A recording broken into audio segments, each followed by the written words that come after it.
Gonna have our Thursday work in the kitchen here. So I'm gonna do two things. Gonna make some tea, a yogi tea, which the constituents of a yogi tea are ginger, clove, cinnamon, and black pepper. But we're gonna soup it up. So we're gonna get that going first. So I have my kettle full of water. The only fresh ingredient is gonna be the ginger, of course. The other ones you can't get fresh, really. So I'm just gonna cut the ginger up.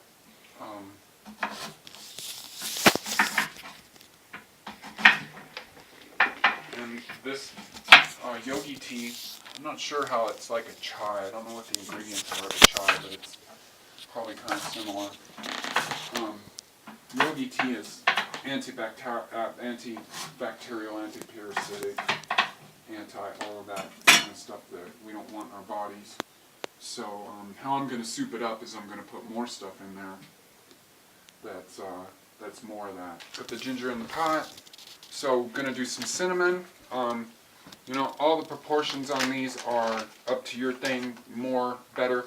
And you get it stronger because we're going to wind up putting coconut milk in this to like take back all those spicy flavors. So I'm doing like roughly a teaspoon of cinnamon or so. That's like coarse little chunks of cinnamon, sort of 1/4 inch, organic from Star West Botanicals. Pretty much everything in my lineup here except for a few things from Star West. So gonna do cloves. I also have clove powder, but since I'm going to let this one go for a little while, so I'm going to get the cloves in there. You know, they're whole cloves, about that much. All those little things we don't want in our body, they hate all this stuff. So black pepper, organic from Mountain Rose Herbs.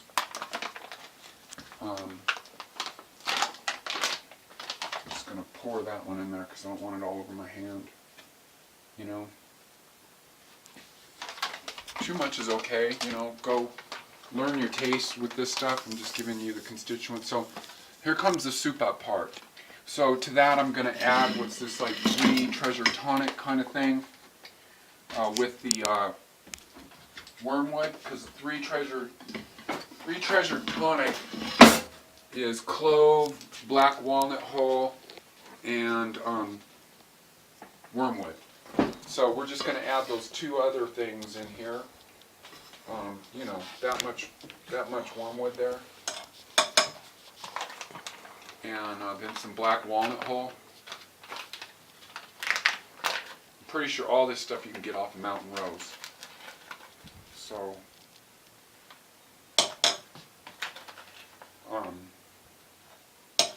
none of this stuff's really going to throw the taste.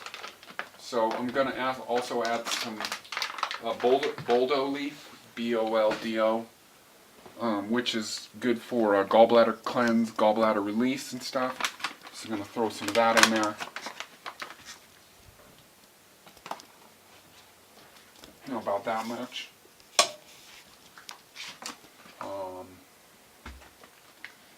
And then just for the fuck of it, I'm going to put some nettle root in there. It's kind of good for like testosterone and stuff like that. So I'm going to put that much nettle root in there. It's kind of tasteless. In fact, I'll just put that much in there again maybe. That's not going to throw it. Nothing here is going to throw the taste. So, but what I am going to do that is going to throw the taste, because I'm trying to make it really medicinal, is this cayenne pepper I have. I got activated charcoal all over it. But it's like 160,000 heat units, which is hot as hell. So I'm going to throw that in there. Maybe you want to avoid it. It's an optional item, but I'm really going for the medicinal quality. I am doing a blended fast. I'm on like 2 weeks right now. I'm going to trigger gallbladder cleanse tonight. Which is the taking of the olive oil and the lemon juice. That's going to be down the road, but I'm just telling you where I'm at, because I'm going to just keep doing these blended fast gallbladder cleanse. So putting the pepper in there is really going to go, and I'm gonna really just do it up in there. There's like that much, which with 160,000 heat units is a lot. So again, this by itself is a great recipe. So this is optional. Try it for your first time maybe without this, because this is good here. So we're gonna get that on there and get that going while we get started on the cabbage, the cultured veg. We'll get all this stuff out of the way.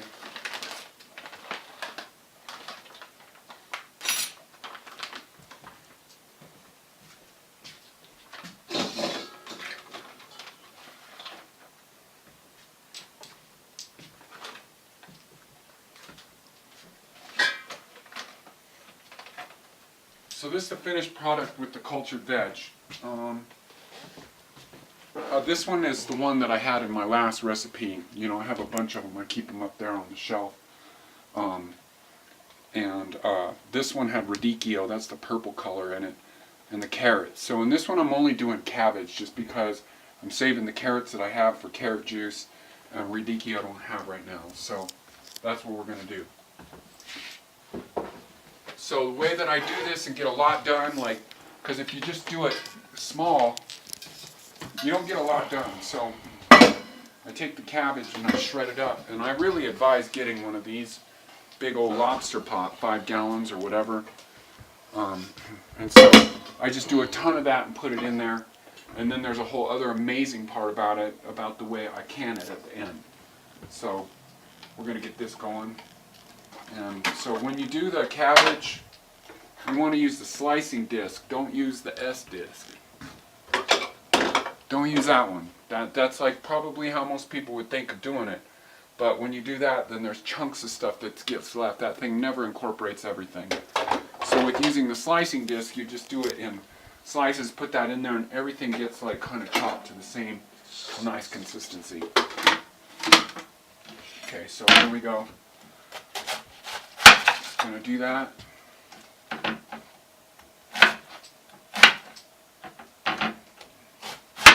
You just get a bunch of these ready, and then you just bam, bam, bam, pop them in there.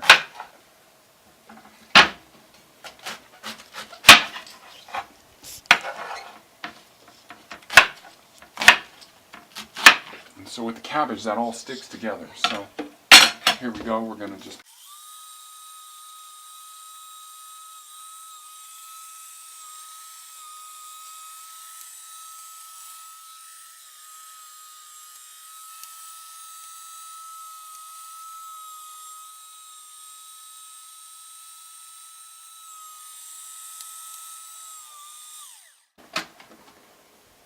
So we already got it filled up. You don't have to do this with this. I just do it because it's quicker. You can cut it all by hand. That's fine too. So obviously I'm doing it to do it quicker. So we just keep putting those in there time after time. I'm going to do like 3 or 4 cabbages. The tea that I was making, that simmered, I let it boil over a little bit, and so I just took it down. Don't forget to take it down. Now it's cooling off. I just let it simmer for a while, get all that stuff like woke up in there. So now we're going to go to the cabbage that I shredded up. I did 5 cabbages, so like you can see I have this thing almost full. So let's talk about different ideas with culturing vegetables and stuff like that. So somebody was asking me about a starter culture, and so I originally got introduced into this world of fermenting through Ann Wigmore and Victor Kovinskas in the late 70s. That's more or less when I started being a raw foodist. Sort of. And so they didn't use any starter cultures, and then I got into Donna Gates. She uses starter cultures, and then I got into Sandor Katz. So there's a reason to use a starter culture, which is it will make your veg oriented towards that starter culture. But when you don't use a starter culture, it uses all the bacterias and stuff that are in your surroundings. And I used to get super anal about cleaning everything, and it's like, oh, it's going to culture. Trust me, we have this insane fear of stuff. I have this culture here, which has been going for 2 years now, and there's nothing wrong with it. I've left it out, whatever. So there's all these amazing things that you can do. I did this one after the last video, which is sliced up burdock and turmeric and spring onions, or scallions they call them. And you can just do these things solid, and then I just put a little salty water in there, and then that's going to be a nice little condiment, or you can throw that in a soup. And the amazing thing about all this stuff is that, see, it's pre-digested, so when you eat it, like, it's like all this nutrient-rich burdock, turmeric, and all that kind of stuff, it's pre-digested, and so it's much more readily available. All the cellulose is all broke down and all that kind of stuff. So for my cultured, the water that I put in there, I put some miso and ginger in there with the salty water. So anyways, that's that. And here's my cabbage water. We'll give that a try if I have it later. The stuff I started the last time. And then, where's my, oh. This is purslane. I got a whole bunch of it. And it's been culturing for like a long time. Long time. Months. And it's fine. There's no mold growing on it. So get over your phobia that the Matrix has taught you. Death culture has taught you about sterilization. We are not sterile beings. We are a symbiosis of organisms. So one of the things that you do with this when you make it is you get this stuff all kind of broke down. You get rid of the airspace. And I just pound it with some of the jars here that I have.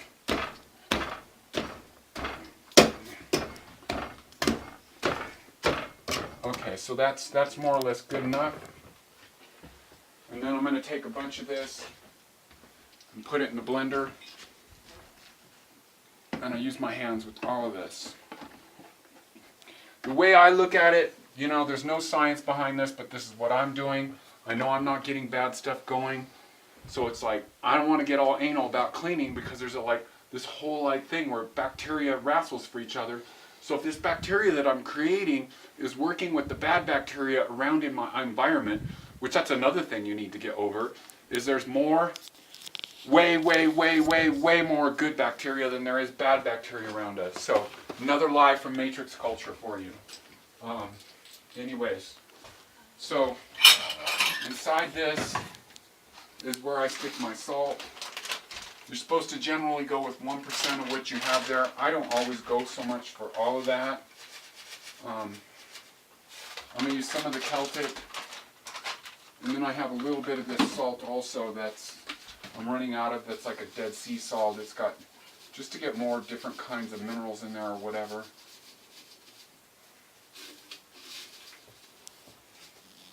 Okay, so that's pretty good. And then I'm going to put dill in there.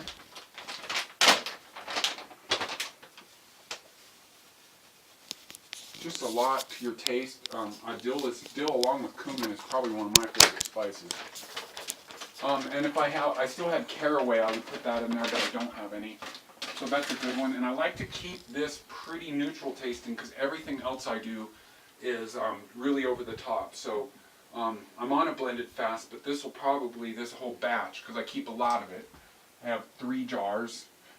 I just keep this stuff going. So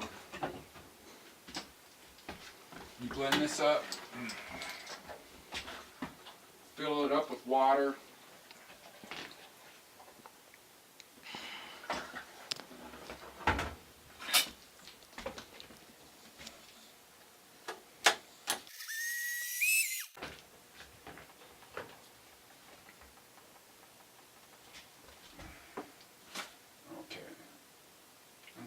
My blender leaks, so and then we just put that right back in there.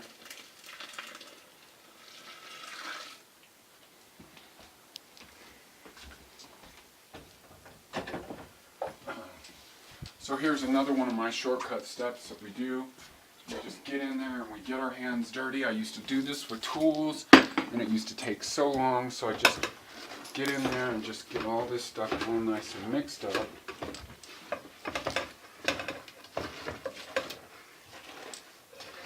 And the stuff should be really wet. You can add more water in the jar or get it wet now. Whatever, it doesn't make any difference.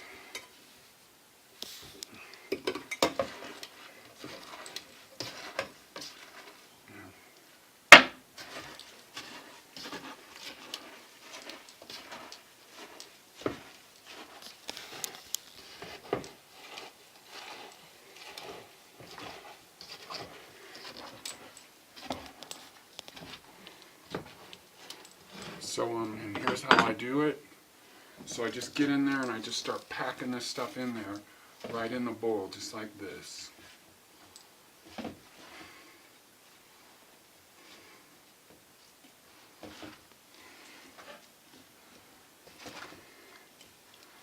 You could take a spoon in there, but I just shove my hands in there. And you leave this stuff about 2 or 3 inches below the top because it expands. And if you don't, then you're going to have your stuff everywhere. When it's fermenting, it'll start leaking out. And as I say, if you're not using there, I'm starting to get too full already. So just leave it like that. I clean them up later. So just get them going. Just do this like assembly line here.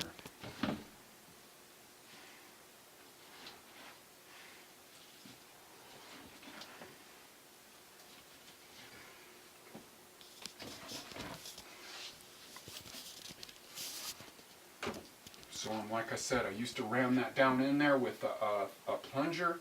I just stick my hand inside there like that and just push all that stuff down.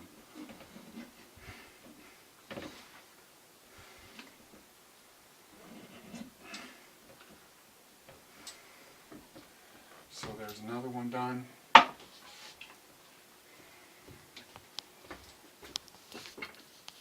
then I'm going to use some of my these jars. I got these from Crate and Barrel. It's an American company. I know I have people in other countries. But these things do break. I've had these break on me from the pressure of culturing. So you definitely want to make sure to let this out. I did that with coconut kefir. Went all over the place, all over my stuff, my shells.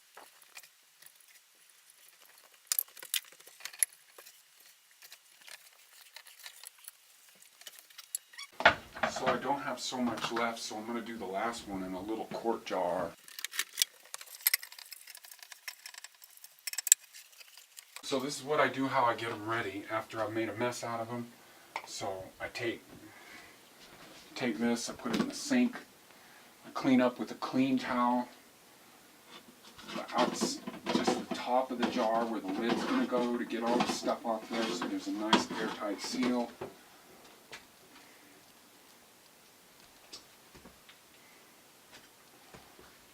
Get all that stuff pushed in there so it's kind of level.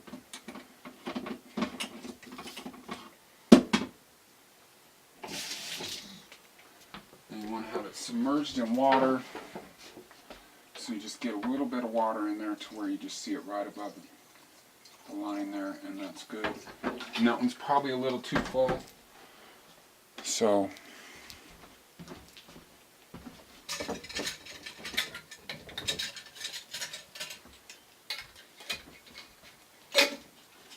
you get the lid on there, and then you just go under the water and you get the rest of that stuff off there. And the reason that this whole technique that I started doing is to get it done quick. I hear, because some of you, oh, I don't want to do cultured veg, it takes too long. So that's a whole process that I do that gets it all done really, really fast. Alright, so I'll do these later. That goes up on the shelf or wherever you put it. And I do put it in a little plastic thing in case they overflow, like a bottom of a Tupperware. Just stick it in there like that. And leave it. So that's like 4, 5, 6 jars of cultured veg I did in no time at all. So here we go. This is the souped up yogi tea. So I'm gonna put that in the glass.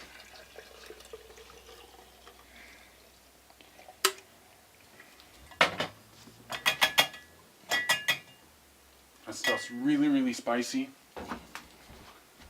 Because of the hot stuff. So I'm going to put some xylitol in there, because that, like I said, that clears out the small intestine. Doing that a lot. If you don't want the xylitol to do that, you don't have to do so much of it. So, and we're doing this for the sweet, so xylitol in there. And the freaking stevia. Even for me, just a little bit of xylitol makes me go the... Yeah. A little tiny bit. Well, it would for you more. Okay, so getting the stevia in there to kind of and the sweet to like throw back that. And then we're going to put coconut milk in there. So from my last upload, I went through like 3 quarts of coconut milk. I mean, this is going to be left, but this is something that's totally awesome with the coconut milk. So here's the souped up yogi tea. All done. You can do this with green tea, and if you're still drinking coffee, you can put coconut milk in your coffee. It's awesome.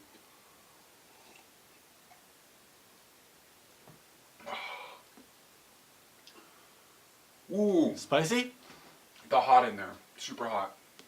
So, anyways, this is Keith. Subscribe to my video. Give it a thumbs up. Support me by supporting my music. Links in the drop-down box. Leave me some comments, whatever. Let me know who you are also, so I can kind of get to know you, get more serious about my blogs. Uploads on Monday and Thursday. I'm going to Arizona over the weekend. So Jason will maybe have the upload, and there'll be another upload on Monday. This is Keith.